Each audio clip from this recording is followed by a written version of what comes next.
गांव में खंडरों के पास एक कुआं था। एक व्यक्ति उस कुएं के पास से गुजर रहा होता है। तभी उसे कुएं से बहुत तेज चमकती हुई रोशनी दिखाई देती है। फिर वह उस कुएं में झांक कर देखता है तो उसे कुछ चमकती हुई चीज दिखाई देती है। अरे ये क्या चीज है? ये तो बिल्कुल सोने की तरह लग रही है। फिर वह सूखे हुए पेड़ की मदद से कुएं में उतर जाता है। अरे वाह वाह, ये तो सोने का सिक्का है। लगता है मेरे हाथ कोई खजाना लग गया है। फिर वह सूखी हुई डंडी की मदद से वहां खुदाई करने लगता है। अरे वाह, मेरा शक तो सही निकला। मैं तो सच में माला माल हो गया। फिर वह और सिक्कों के लालच में और गहरा गड्ढा खोद देता है। तभी उस गड्ढे में से एक हीरे की अंगूठी मिलती है। वह उस हीरे की अंगूठी को खींचने की कोशिश करता है तो अंगूठी के साथ साथ पूरा का पूरा हाथ ही बाहर निकल आता है। यह देखकर वह बहुत घबरा जाता है और उस हाथ से अंगूठी निकालकर जल्दी से पेड़ की मदद से कुएं से बाहर निकल जाता है और वहां से भाग जाता है। फिर एक दिन उस कुएं के पास से गुजर रहा होता है।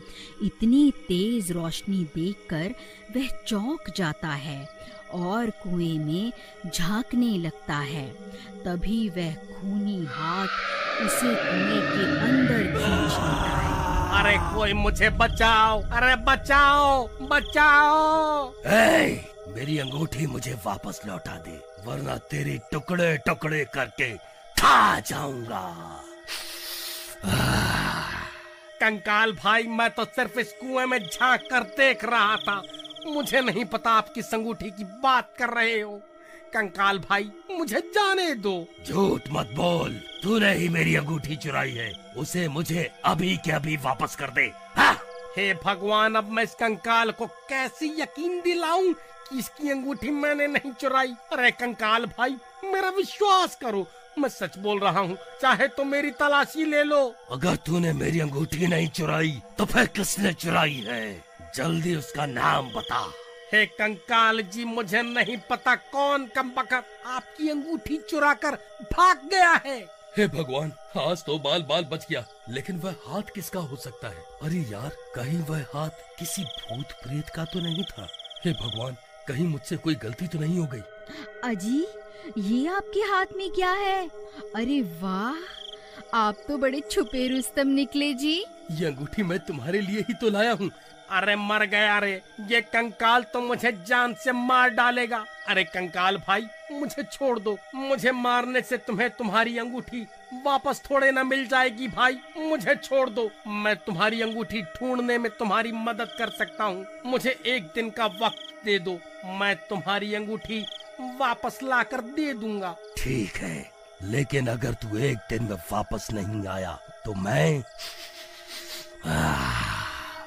तुझे सूंघता सूंघता तेरे घर पहुंच जाऊंगा। फिर वहीं तेरे टुकड़े टुकड़े करके तुझे खा जाऊंगा। ठीक है कंकाल जी, मैं कुछ भी करके आपको आपकी अंगूठी वापस ला कर दूंगा। फिर राजू कुएं से निकलकर दुम दबाकर वहां से सीधा अपने गांव भाग जाता है। फिर सुबह होने पर सीमा पूरे गांव की औरतों को अपनी अंगूठी दिखा दिखा कर उन्हें जलाने लगती है। अजी, आपको कुछ पता भी है? गोपी ने अपनी पत्नी को इतनी कीमती अंगूठी तोहफे में दी है और एक आप हैं जो आज तक तोहफे में एक फूल भी तोड़कर नहीं दे पाए। अभी के अभी यहाँ से भाग जा।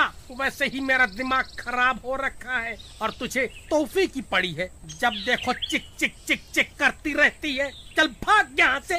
ये कैसे हो सकता है?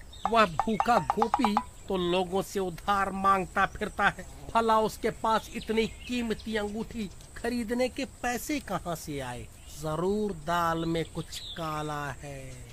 फिर वह भागता भागता गोपी के घर पहुंच जाता है। अरे गोपी कहाँ है?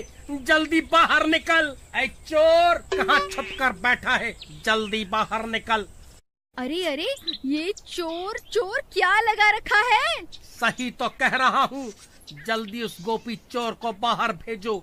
और जो तुम ये अंगूठी पहनकर पूरे गांव में घूम रही हो ना, ये वही अंगूठी है जो तुम्हारे पति ने उस कंकाल के हाथ से चुराई है। अरे भाई, क्या हो गया? ये सुबह सुबह इतना शोर क्यों मचा रहे हो? देखिए ना, ये कमबख्त राजू बोल रहा है आपने ये अंगूठी किसी कंकाल के हाथ से चुराई है। अरे नहीं नहीं, ये तो मैं शहर से खरीद कर लाया हूँ। हे राजू, तेरी इतनी हिम्मत, मुझ पर चोरी का इल्जाम लगाता है? मैं अच्छे से जानता हूँ, जब से मैंने अपनी पत्नी को कीमती तोहफा दिया है, तब से तुम सब गाँव वाले जले भुने बैठे हो। इसीलिए अनाप शनाप बातें किए जा रहे हो।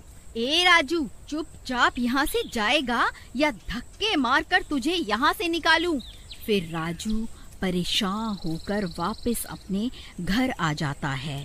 तभी उसकी पत्नी वहाँ आ जाती है और उसे परेशान देखकर उससे परेशानी का कारण पूछती है। फिर राजू उसे पूरी बात बताता है। अरे दैया, हम ये किस मुसीबत में फंस गए। अजी आप अभी के अभी उस सीमा से अंगूठी लेकर उस भूत को वापस कर आओ, नहीं तो रात होते ही वह भूत यहाँ आ जाएगा। अरे भगवान, मैं गोपी के घर गया था, लेकिन उन्होंने मुझे धक्के मारकर घर से बाहर निकाल दिया। अजी मुझे लगता है वह इतनी आसानी से अंगूठी नहीं देने वाली। मेरे पास इसकी एक तरकीब है। फिर रात होते ही राजू और अनीता गोपी के घर के बाहर पहुंच जाते हैं। भगवान, वह देखो, ये वही अंगूठी है जिसकी तलाश में हम यहाँ आए हैं।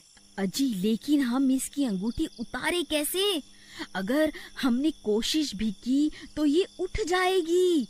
तुम सही कहती हो, हम इसकी अंगूठी निकाल नहीं सकते। मेरे पास एक तरकीब है, क्यों ना हम इसे ही उठाकर उस कुएं के पास रख आएं, जहां वह भूत रहता है। वह अपने आप इससे निपट लेगा। फिर वह दोनों धीरे से उसकी चारपाई को उठा लेते हैं और धीरे धीरे जंगल की ओर चल देते हैं। कुछ ही देर में वह उस खंडहर के पास पहुंच जाते हैं। फिर वहां पहुंचकर वह उस चारपाई को कुएं के पास रख देते हैं। अरे कंकाल जी, आप कहाँ हो? देखो, मैं आपके लिए तोहफा लाया हूँ। आप खुद ही बाहर आकर अपनी अमानत वापस ले लो। चलो प्रीतम, हमारा काम तो हो गया। अब यहाँ से जल्दी से निकल लेते हैं। फिर वह दोनों वहाँ से भाग जाते हैं और एक पेड़ के पीछे जाकर छुप जाते हैं।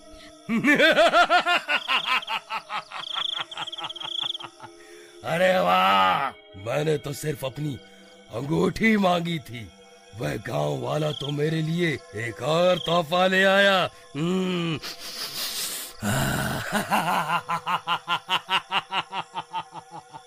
हे भगवान, ये सीमा कहाँ चली गई? उसकी तो चारपाई भी गायब है। कमबख्त मेरी पत्नी को चारपाई के साथ ही उठा कर ले गया। अरे प्रीतम तुम कहाँ चली गई?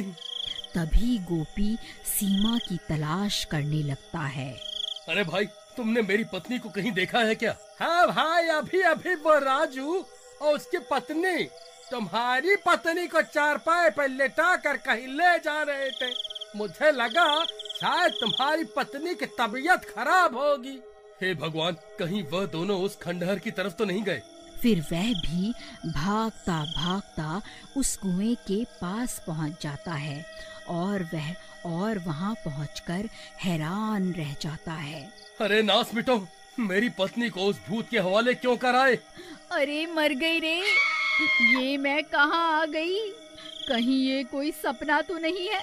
नहीं मेरी रानी, ये कोई सपना नहीं है। मैं ही तुम्हारा राजा हूँ, तभी तो तुमने मेरी दी हुई अंगूठी पहनी है।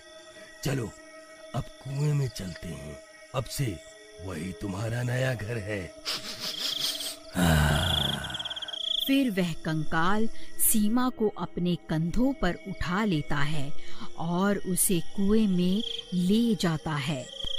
अगर आप आगे की कहानी देखना चाहते हैं तो कमेंट करके जरूर बताएं।